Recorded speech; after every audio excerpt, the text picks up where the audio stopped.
tonight. This is a jaw-dropping example of just how powerful and backwards the Tea Party Republicans can absolutely be. Earlier today, the senators had to decide whether to ratify a treaty to protect people with disabilities around the world. Tea Party Republicans rolled out their United Nations conspiracy theories abound. Senator John Kerry delivered a withering response. If the facts are against you, then argue the law. If the law is against you, then argue the facts. And if both are against you, just make it up. Well, that's exactly what's happening. Because to join it is to keep faith with the men and women who have suffered grievous disability in defense of our nation, and we owe them nothing less. This treaty is not about changing America. It's about America changing the world. This vote is to test whether the Senate will stand up for those who cannot see or hear, and whether senators can hear the truth and see the facts.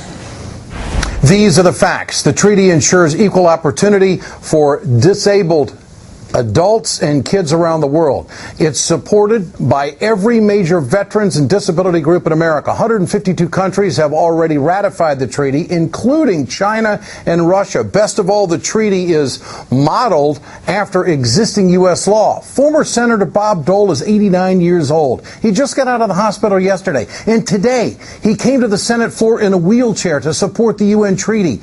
8 Republicans and 2 independents voted for the treaty, including John McCain, but it wasn't enough. The treaty failed 61-38.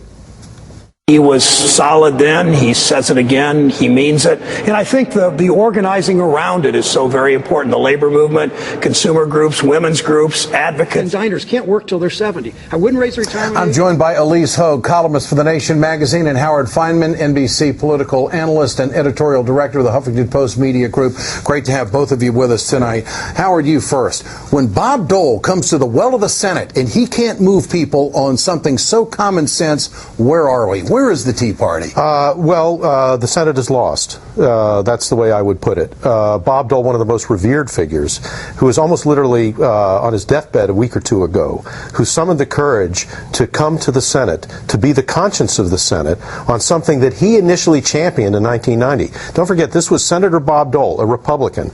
President George H.W. Bush, a Republican. Attorney General Dick Thornburgh, a Republican. This was a Republican-sponsored idea that won huge bipartisan support, that was a model, as you said, for the rest of the world.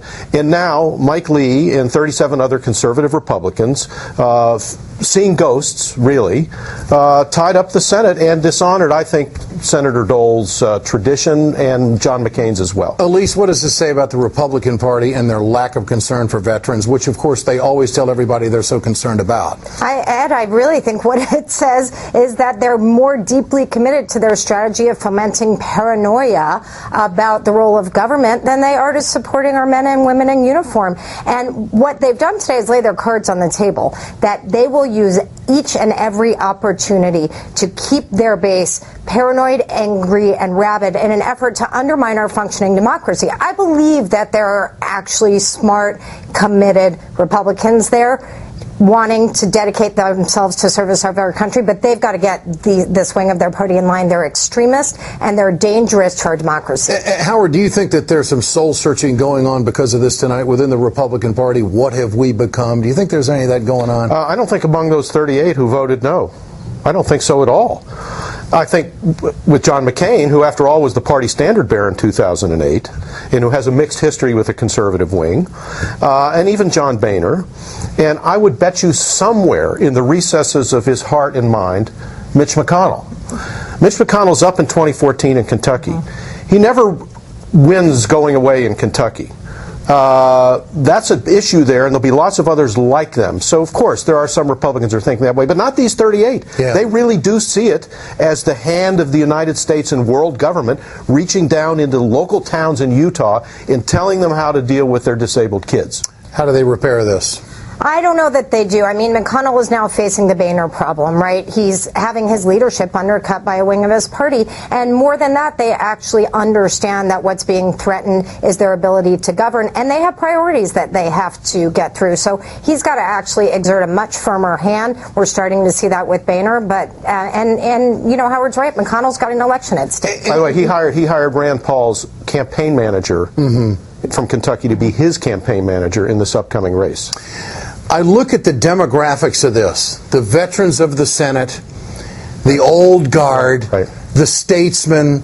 There was still respect available. It just seems lost today. Well, Ed, I think you make a very important point, and it's true of the whole much of the baby boom generation and younger. Very few of them have had military service.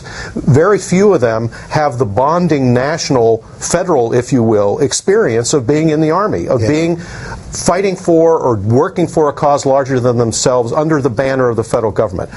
These senators, by and large, don't have that view, and there'll be another generation coming along, Iraq and Afghan war veterans. It'll be interesting to see how they perform. Okay, Elise Hogue and Howard Fineman, great to have both of you with us tonight. Thanks so you, much. Ed. That's the Ed Show. I'm Ed Schultz.